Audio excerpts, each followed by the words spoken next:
সে খুব লেখাপড়া করে ভালোই থাকতে পারে, আর একটা ছেলে ফেল করে লেখাপড়া ফাঁকি দেয়। কারণ মা বাপ তাকে বুঝায় যে ফাঁকি দিও না, বড় হলে কিন্তু বস্তাতে হবে। সে তারপরে গুরুত্ব দেয় নাই, ম্যাট্রিক পাশে করতে পারে নাই, সে একটা বাড়ির দারোয়ান হয়েছে।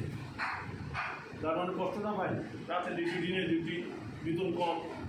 আর ওই বন্ধু যে ভালো লেখাপড়া ব্যাংকের গভর্নর, তাকে যে বলে ভাই খুব কষ্ট, মা বাপ খুব বুঝাইছিল, গুরুত্ব দেয় নাই ব্যাংকে, এখন যার করে বাড়ির দারোয়ান। আফসোস, এই আফসোস করলে কি ব্যাংকের গভর্নর হবে পরের দিন? না, দারোয়ানই থাকবে। দারোয়ান এরকম পরকালে যারা জাহান নামে যাবে তারা এরকম আফসোস করবে।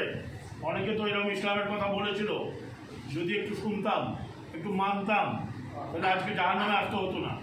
এই আফসোস করার জন্য কি জাহান নাম থেকে বাঁচতে পারবে ভাই? না। এই জন্য সম্মানিত ভাইরা, আমাদের এখনো সময় আছে।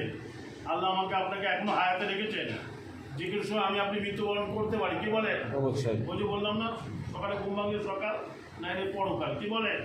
যে কোনো কাজ সকালেও হতে পারে আমার আপনার কারণ। এই জন্য সম্মানিত ভাইরা, সময়টাকে আমরা গণিমত মনে করি, গণিমত মনে করে আমরা এই সময়টাকে কাজে লাগাই এবং বাংলাদেশ জামাত ইসলামের আহ্বানে সাড়া দিই। আমরা ব্যক্তিগতভাবে আল্লাহ খাঁটি গোলাম হওয়ার চেষ্টা করি এবং বাংলাদেশ জামাত ইসলামের একজন ভালো কর্মী হওয়ার চেষ্টা করি।